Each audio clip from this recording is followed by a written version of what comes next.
आज का हमारा topic manufacturing of cotton seed oil by chemical oblique solvent extraction method. Chemical और solvent extraction method both are same things. इसके लिए जो हमारा बेसिक रॉ मटेरियल है वो कॉटन सीड्स हैं। अगर रॉ मटेरियल को देखा जाए तो कॉटन सीड्स के ऊपर डस्ट भी होती है और डार्ट पार्टिकल्स भी होते हैं। इसलिए ज़रूरी है कि कॉटन सीड पर मौजूद डस्ट और डर्ट पार्टिकल्स को अलहदा किया जाए।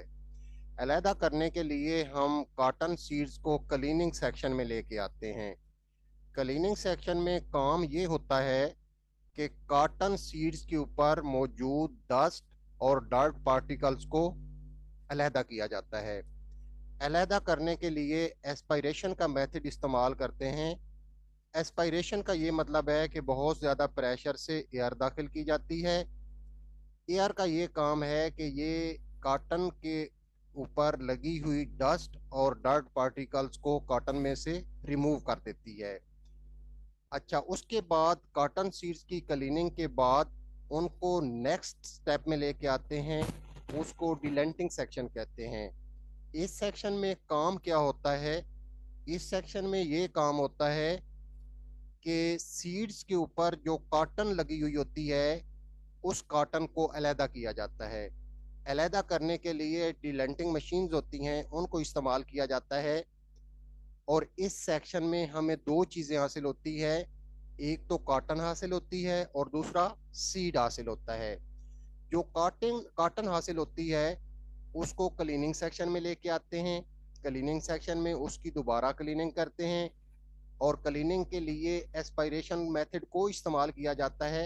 एस्पायरेशन का मतलब है कि बहुत ज़्यादा प्रेशर से एयर दाखिल की जाती है।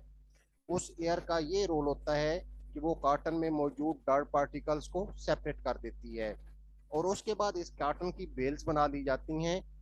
ये जो है इस इंडस्ट्री का पहला बाय प्रोडक्ट है।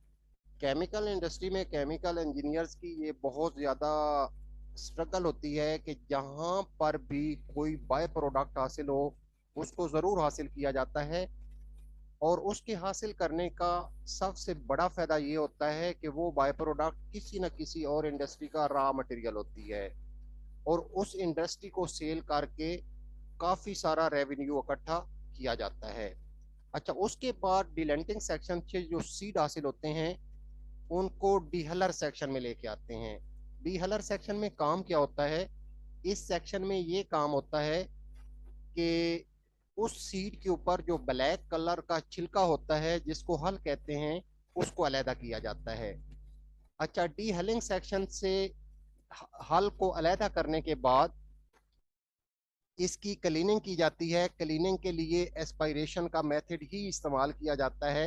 एस्पायरेशन के मेथड से जो हल है उसको सेपरेट किया जाता है और उसके बाद जो नीचे हमें सीड हासिल होता है उस सीड को मीट कहते हैं। मीट को आगे नेक्स्ट सेक्शन में लेके आते हैं, उसको क्या कहते हैं? Rolling section.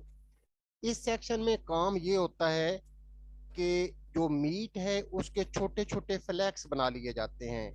फ्लैक्स क्यों बनाए जाते हैं? फ्लैक्स बनाने का ये मकसद होता है कि जितना सीड का सरफेस एरिया कम होगा उतना उसमें से एल को रिकवर करना आसान होता है और इतना ही उस सीड में से एल को रिकवर करने पर कम अखराजात आते हैं। रोलिंग सेक्शन में से जब मीट को गुजारा जाता है तो दो रोलर्स के दरमियान गैप बहुत कम होता है। ये जब रोटेट करते हैं तो इनका प्रेशर मीट पर पड़ता है जिसकी वजह से मीट छोटे छोटे फ्लैक्स में कन्वर्ट हो जाता है। उसके बाद इन फ्लैक्स को नेक्स्ट सेक्शन में लेके आते हैं, उसको हीटर कहते हैं, हीटिंग सेक्शन। इस सेक्शन में काम क्या होता है? इस सेक्शन में काम ये होता है कि फ्लैक्स को हीट किया जाता है। फ्लैक्स को हीट क्यों किया जाता है? फ्लैक्स को हीट करने का मकसद ये होता है कि हीट करने से उन फ्लैक्स में मौजूद ऑयल लूज हो जाता है और उस ऑयल को फ्लैक्स में से निकालना आसान हो जाता है। उसके बाद फ्लैक्स को हीट करने के बाद सक्रियो एक्सपेलर्स में लेके आते हैं। सक्रियो एक्सपेलर्स में क्या काम होता है? इन एक्सपेलर्स में जो फ्लैक्स हैं उनके ऊपर 1700 से लेकर 2000 psi प्रेशर अप्लाई किया जाता है। इस प्रेशर पर फ्लैक्स में मौजूद एल निकल जाता है। उसके बाद उस एल की स्क्रीनिंग की जाती है। स्क्रीनिंग के बाद उसको कूलिंग सेक्शन में ठंडा कर लिया जाता है और ठंडा करने के बाद उस ऑयल को स्टोर कर लिया जाता है। इन फ्लैक्स में से 80% एल यहाँ से रिकवर हो जाता है और 20% एल रह जाता है जो कि स्क्रू एक्सपेलर से इतने प्रेशर पर हासिल नहीं होता। अच्छा, उस 20% एल को हासिल करने के लिए आगे ये प्रोसेस किया जाता है। 20% एल को हासिल करने के लिए फ्लैश को एक और आगे नेक्स्ट सेक्शन में लेके आते हैं। उसको क्या कहते हैं? Extracting section. इस सेक्शन में एक्सट्रैक्टर लगे हुए होते हैं।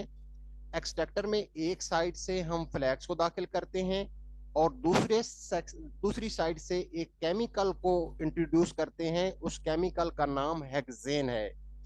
ठीक है, हेक्सेन एक इंडस्ट्री में सॉल्वेंट के तौर पर इस्तेमाल होता है।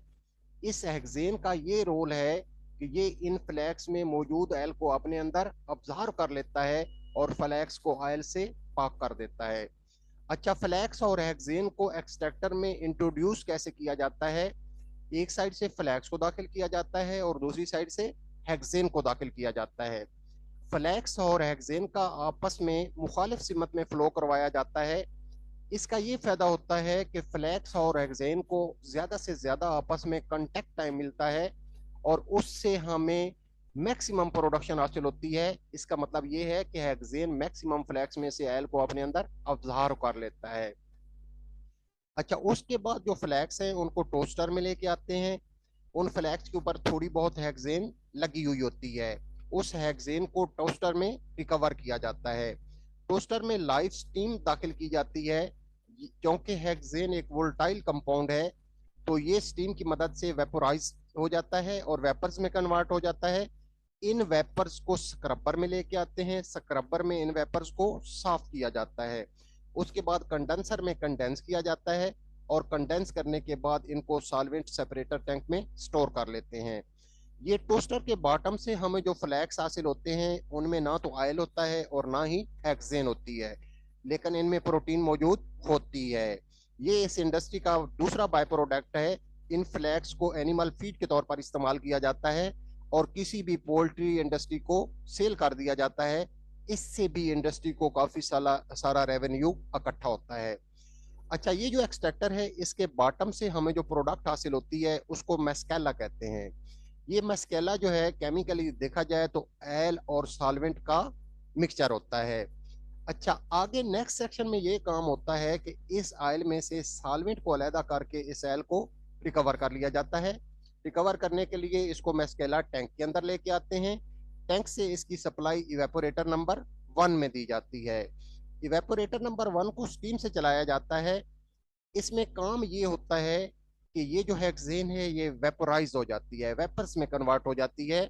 यहाँ से जो हमारा मटेरियल है उसको किस में लेके आते हैं? ऑयल एक्सचेंजर में लेके आते हैं। ऑयल एक्सचेंजर में ऑयल को तो रिकवर कर लेते हैं और बाकी जो मटेरियल है उसको कहाँ ले जाते हैं? उसको ऑयल एक्सचेंजर से इवेपोरेटर नंबर 2 में लेके जाते हैं। ये उसकी फीड जा रही है। इवेपोरेटर नंबर 2 में दोबारा जो है इवेपोरेशन होती है। इवेपोरेशन के दौरान जो हेक्सेन है वो वेपोराइज हो जाता है, वेपर्स में तब्दील हो जाता है और ऑयल लिक्विड फॉर्म में रहता है। अच्छा, इवेपोरेटर नंबर 2 से जो मटेरियल होता है उसको दोबारा ये फीड जा रही है, ऑयल एक्सचेंजर में लेके आते हैं। ऑयल एक्सचेंजर में से हेक्सेन को अलहदा कर ऑयल को अलहदा कर लेते हैं और जो हेक्सेन है उसको आगे एक नेक्स्ट स्टेप किया जाता है, ऑयल स्ट्रिपिंग। ऑयल स्ट्रिपिंग में लेके आते हैं। ऑयल स्ट्रिपिंग में अगर एक पार्टिकल भी उसमें ऑयल का मौजूद हो तो टेम्परेचर देकर उसको सेपरेट कर लिया जाता है और उसको दोबारा ऑयल एक्सचेंजर में लाकर ऑयल को रिकवर कर लिया जाता है। और उसके बाद जो हेक्सेन होती है उसको किस में लेके जाते हैं? कंडेंसर में लेके जाते हैं।